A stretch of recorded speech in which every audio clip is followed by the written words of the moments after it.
Welcome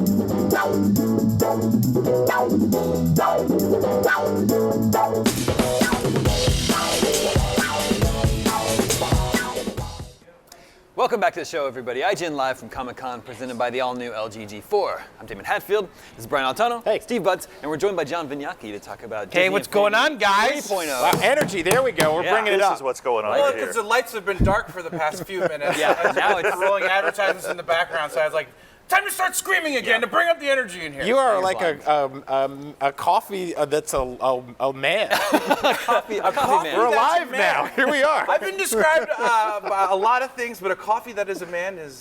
First time. That's what Vignacchi means. That's right. I used to write. They don't let me anymore. That's why. So, I've brought some toys. let's look at some toys. Look at these wonderful toys. It's nice of you to give these to us. These are Is that... Specifically, it was nice of you to give me that Darth Vader right there. Darth Vader's really nice. I knew somehow when I was going to come on the show, I wasn't actually going to leave with any of them.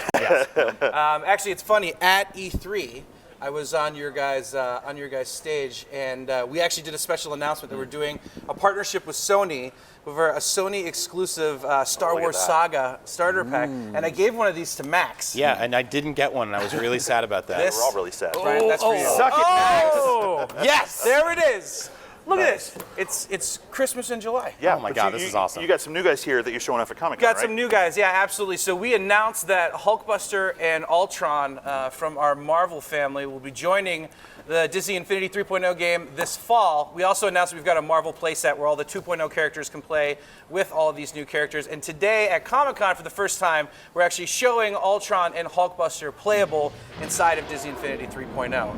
Yeah, these are great. I mean, Disney's obviously got a huge reputation with toy manufacturing. You've done a fantastic job with these. Hopefully a good one. Yeah, okay. no, I think well, it's, thank I you. think it's great. We have your cosign then. I guess that's really, this is really good. Yeah, actually the sculpt for Ultron and Hulkbuster went through many layers of approval with the guys at Marvel.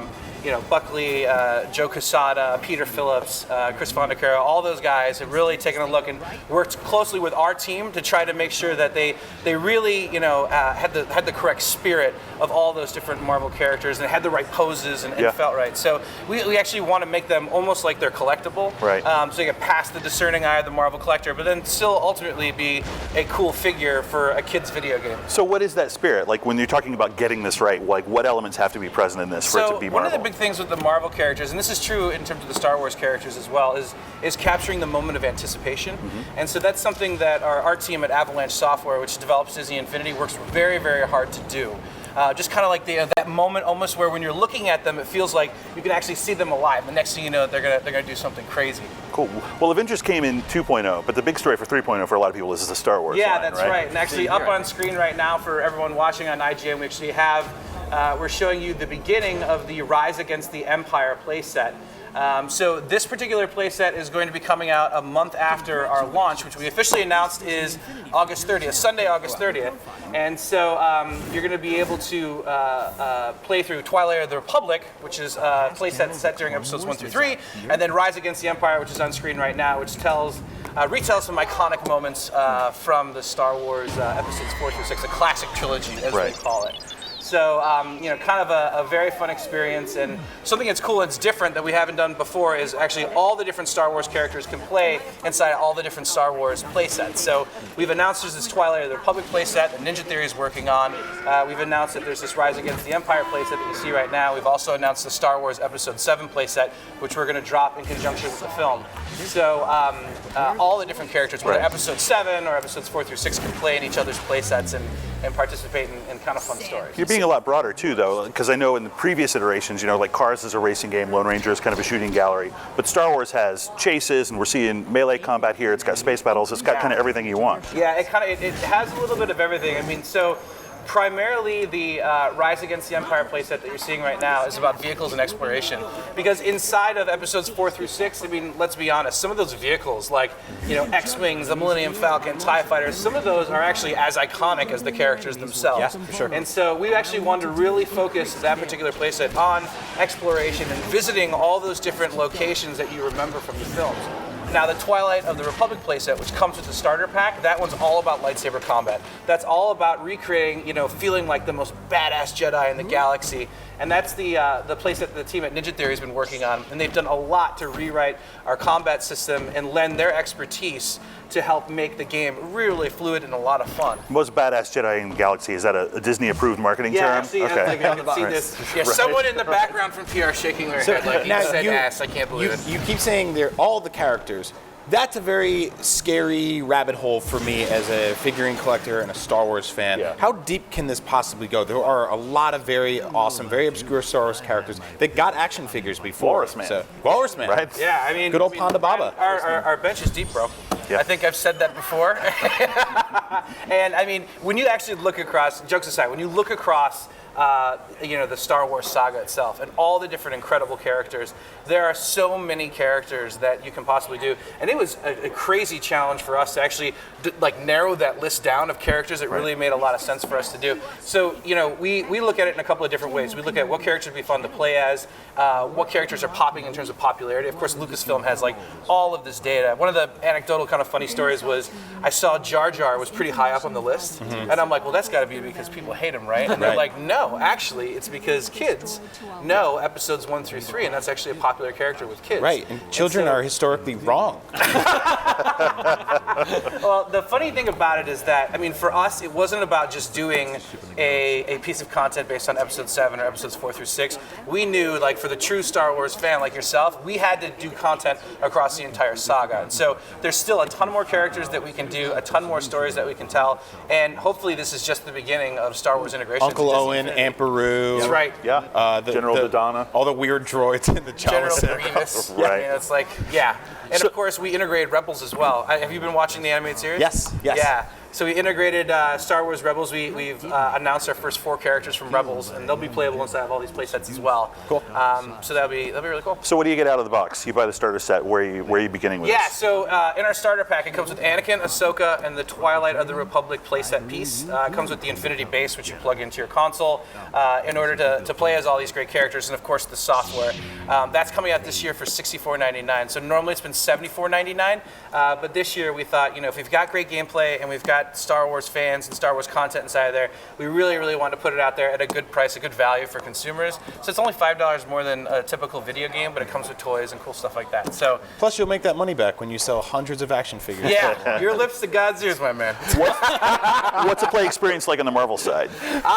Now, this is where Steve gets me into trouble with his questions. So while we have announced the Marvel playset, Steve, we have not announced what the content is of that yet. Oh, that's great. It's a perfect place to do it then. Right here on the world's else biggest are you video here? site. I've been a part of planning meetings actually this past week where we're talking about how are we going to announce this playset and where are we going to announce this playset. So I didn't waste Just my cowboy, time this do it week right at now. work. Yeah, I totally should, right? But here's what I can't do. I can tell you all the Marvel 2.0 characters will play inside of this new 3.0 playset. I think a lot of people are speculating what's it about. It does feature an original story, but that's about as far as I'm going to go with it. Attempt to leave you clamoring for more. I got a toy, so I'm happy. He's done a good job. We're seeing some Toy Box stuff here. Is this new Toy Box? Yeah, so Disney Infinity is broken into 2 sections. There's play sets, which tell an original story that's true to property for the fan of the franchise, and then there's the Toy Box mode where all these different characters can come together. So this year we've got 2 different, they're called Toy Box expansion games. One's called the Toy Box Speedway, and it's a kart racer developed by Sumo Digital. Those guys did Sonic and Saga All-Star Racing. So they came in, worked on our engine, did some really, really cool stuff with it to make a really, really great kart racer. And then we have another one called the Toy Box Takeover, where the actual villains steal this magic wand that kids use to build and create and edit things in the toy box. And it's up to you to take any of your characters, whether Disney, Marvel, Pixar, or Lucasfilm, and go and find this wand back. But I think what we had wanted to do was show, yeah, we got a little bit of footage here of actual Hulkbuster himself, some of his new moves that he has inside of the game. He plays a lot different than Iron Man does, which is a character we released with last year's version of Disney Infinity. And one of the cool things about Hulkbuster, just in terms of character, he's incredibly powerful. He has the ability to fly, he's got repulsor rays, and of course, just like all things in Infinity, the characters can be leveled up. We're actually playing with a totally leveled up Hulkbuster right now. He's actually level 20. That was a super move right there, and we've added some cool camera cuts and things like that when you're actually going and defeating enemies. So that's a quick look at Hulkbuster and some of the stuff that he's got. He's got skill trees. I mean, obviously for a 7-minute segment, I can't really go into as much detail as I want to. I'm talking as fast as I can. I'm sweating again, but you're like, yeah. But maybe we could show Ultron now. Yeah, your passion is definitely showing through. And all these IPs also have toy set elements that you can play with and build your own levels. Yeah, to play. exactly. So inside of our Toy Box mode, that's where players can really use their imagination to build and create, and use a variety of different tools that we've made to tell their own stories, to become the story creator themselves. And this year we've made it easier than ever. We actually have a community hub inside of the game now that features all the latest and greatest, coolest designs by our community. And it's actually, we've recreated the El Capitan Theater from Los Angeles, the Disney-owned movie theater.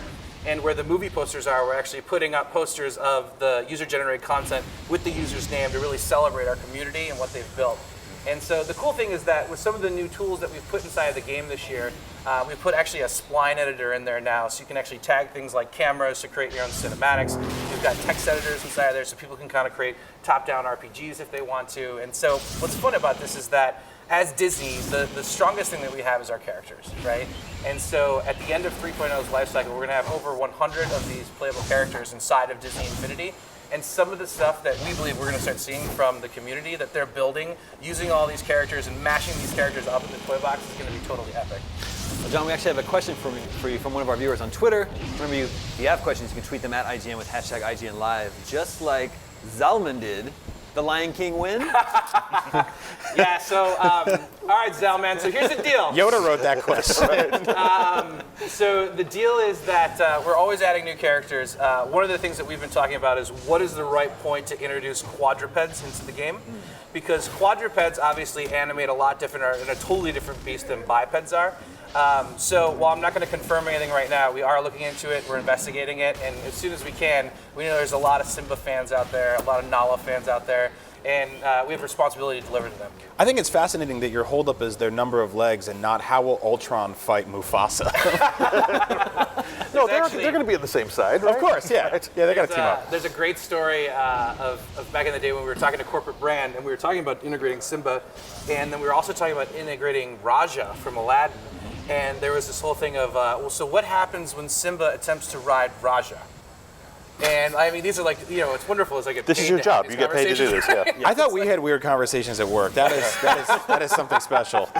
John, what's the release date again? August 30th in North America and August 28th over in the UK. All right, Disney Infinity 3.0. John, thank you so much for coming by the Yeah, show. thanks for the opportunity to be here, and thank you guys for watching. Stay tuned. Still more to come from IGN Live here at Comic-Con right after this.